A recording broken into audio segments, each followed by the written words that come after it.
Over 1 billion of the world's population is currently overweight or obese.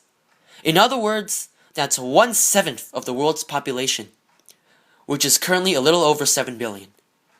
Obesity is surprisingly the world's leading cause of death by preventable disease.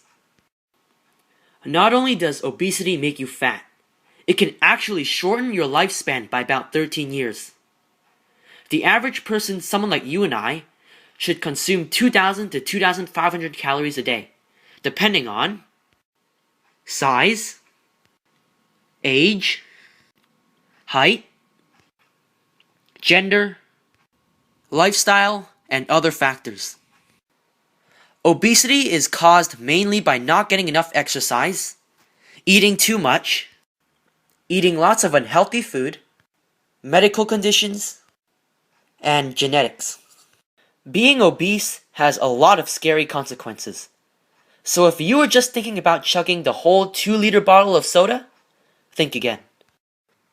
Obesity can cause the following: diabetes, high levels of cholesterol and fat, gallstones, gout, osteoarthritis, lower back pain, sleeping problems, depression, cyanosis, and of course, decreased mobility. First on the list, we have diabetes. So what causes diabetes? So overeating stresses the membranous network inside of cells that are called endoplasmic reticulum. These endoplasmic reticulum, which sense the overeating, tell insulin receptors to dampen.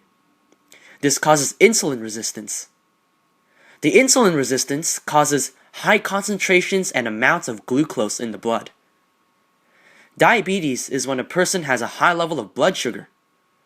This can cause you to take a lot of bathroom breaks, feel very hungry or thirsty, make you feel like you have lost a lot of energy, make you have blurry vision, make you have minor injuries that take longer than normal to heal, like cuts and bruises, numbness in the hands and feet, and nausea. So next up, we have high cholesterol. Unhealthy foods have things called saturated fat. If you look on the nutrition facts of almost all kinds of unhealthy food, you'll find that it has quite a lot of saturated fat. These cause high cholesterol. High cholesterol is when fat builds in your bloodstream or in other areas. Eventually, this cholesterol hardens, thus constricting your veins.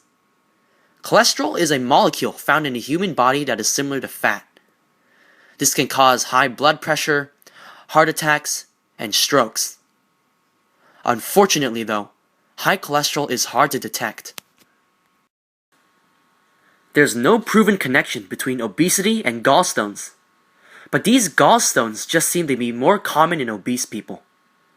Gallstones are stones formed by bodily fluids in the gallbladder, thus the name gallstones. These stones can cause pain around the stomach, vomiting, skin and whites of eyes turning yellow, and dark urine. As I said earlier, obesity can cause insulin resistance, which is one of the sources for gout. Gout is formed when uric acid in the bloodstream crystallizes. Symptoms of this are joint pain and joint inflammation. As we all should know, fat causes extra weight. This extra weight can cause osteoarthritis, which is when bone joints become damaged by extra weight. Joints can sometimes even break. Joints will begin to hurt when they are affected by osteoarthritis. This extra weight can also cause lower back pain. Sleeping problems can begin to occur because the extra weight from the fat presses into and constricts your lungs when you are trying to sleep.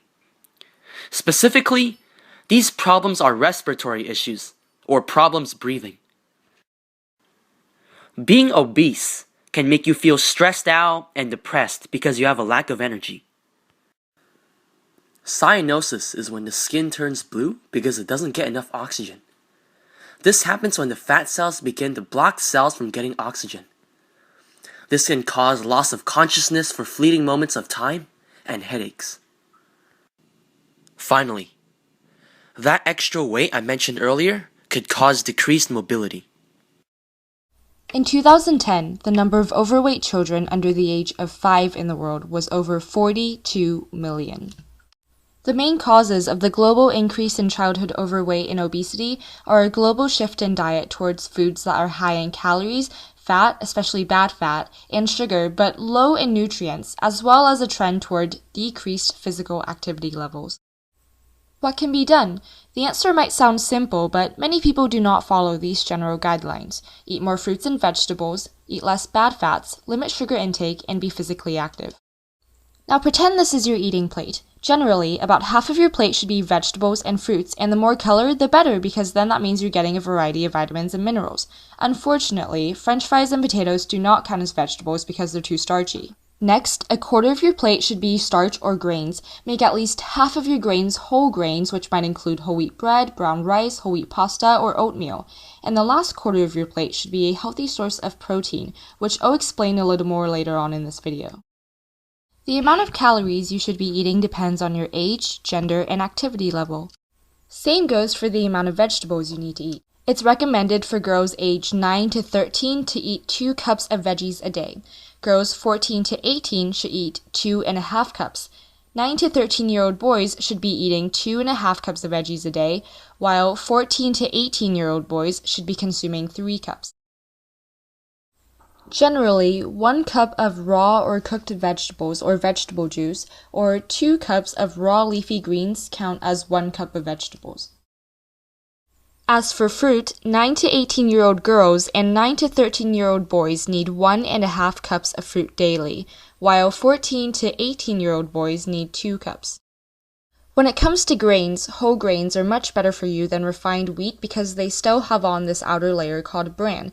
Refined wheat like white bread and white rice might be more light and airy, making it taste better, but the refining process it took to make it like that stripped away over half of the original vitamins and almost all of the fiber. So the less processed, the better. Stick to whole grains like whole wheat bread, brown rice, and whole wheat pasta because they have a much more gentle effect on your blood sugar and insulin. Not all protein is alike, so which are the healthy protein sources and which aren't? Fish, chicken, beans, and nuts. Those are things you should go for because they contain lots of nutrients that are good for you, like omega-3 fatty acids and fiber. Soy foods like tofu are a great alternative to meat as well, but don't eat too much. Red meat, which means beef, pork, and lamb, try to limit that to 2 times a week. And avoid processed meats, which means bacon, cold cuts and lunch meat, hot dogs, and other stuff like that. When you use oil in cooking or on salads, try to use healthy vegetable oils, which include olive, canola, corn, sunflower, and peanut oils. Definitely try to limit butter and trans fats, which I'll also explain more in depth later in this video. When it comes to beverages, of course, water is the best, but tea and coffee are fine too. However, it's important to watch the amount of sugar and creamer that you put into them. Limit milk and dairy products to 1 to 2 servings a day, and juice to only a small glass a day because it's high in sugar like soda. A low-fat diet isn't necessarily a healthier diet. What really matters is the type of fat that you eat. Good fats are unsaturated, monounsaturated, and polyunsaturated fats. These fats lower disease risk. Foods high in good fats include avocado, fish, vegetable oils, nuts, and seeds. Bad fats, saturated and especially trans fats, increase disease risk by raising your LDL cholesterol levels. Foods high in bad fats include red meat, butter, cheese, and ice cream, and processed foods made with partially hydrogenated oil. Choose lean cuts of meat and low-fat dairy products to decrease your intake of bad fats. If a food label says a food contains 0 grams of trans fat, it only means it contains less than half a gram of trans fat per serving. So even when foods contain trans fat, the label might still read that it's a trans fat-free food. So you should look for the term partially hydrogenated oil in the ingredients list. If it contains this ingredient, it has trans fat in it.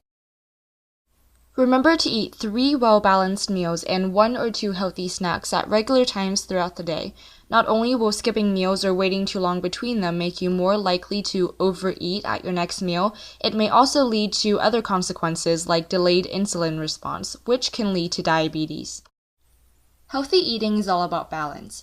You don't have to give up your favorite foods as long as you eat them less often and in smaller amounts, and you can even try lower calorie versions. For example, if you love mac and cheese and usually make it with whole milk, butter, and full-fat cheese, try to remake it with low to non-fat milk, less butter, and light cream cheese.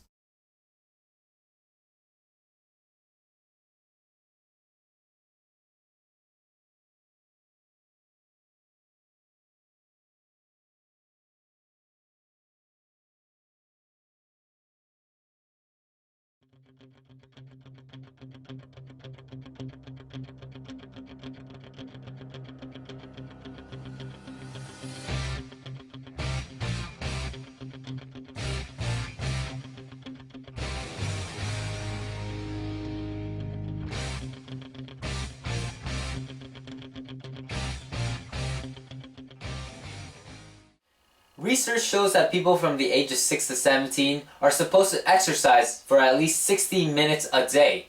3 of those days should include a vigorous physical activity, and the other 3 days should be a bone strengthening exercise. You have 1 free day to rest. So this was a survey conducted in 2011 on young people about the participation in physical activity. These were conducted 7 days before they have done the survey. 77% of children ages 9 to 13 reported participating in physical activity most days of the week. In high school, only 29% of the students participated in at least 60 minutes a day of physical activity. This shows that as kids got older, the amount of participation in physical activity declined. So what are the benefits of physical activity? Well, it improves both mental and physical health. It's a great way to release stress and anxiety. When you're mad or angry, you can fuse that energy into a workout. It improves your physical health by lowering your risk of attracting to diseases such as cancer and your chances of getting high blood pressure. After getting used to a workout, you'll feel more energetic, happier, and more optimistic. Exercising can also slow down aging diseases, making you look younger and more beautiful. Most people find exercising inconvenient because they believe that it's necessary for them to join a gym, to buy their own equipment, or to also have a personal trainer. Well, that's not true. All you need is just a good pair of shoes and do some cardio exercises. And I'll show you some later. People who have just begun exercising should keep in mind that the idea is to start slow and build gradually. Studies show that if you begin exercising, it will slowly incorporate into your daily lifestyle. Consider doing a mini workout. 30 minutes of moderate physical activity almost every day will significantly boost your health, and it wouldn't be long before you start to notice these beneficial changes. So what's the difference between an aerobic and an anaerobic exercise? Well, aerobic means with oxygen, and anaerobic means without oxygen. Aerobic exercise is an activity that stimulates your heart rate and increases your breathing level. For example, swimming, dancing, biking, jogging, walking, and playing soccer or basketball. Anaerobic exercise are similar, but it gets you out of breath very quickly, and it's at a higher intensity. For example, lifting weights, doing sprints, or climbing long flights of stairs. Depending on its intensity level, these exercises can be categorized differently. So if you're swimming or running at maximum speed or are applying weights to yourself while doing these exercises, it's possible that these exercises can be anaerobic as well. The bottom line is that the intensity at which you perform an activity determines if it's aerobic or anaerobic.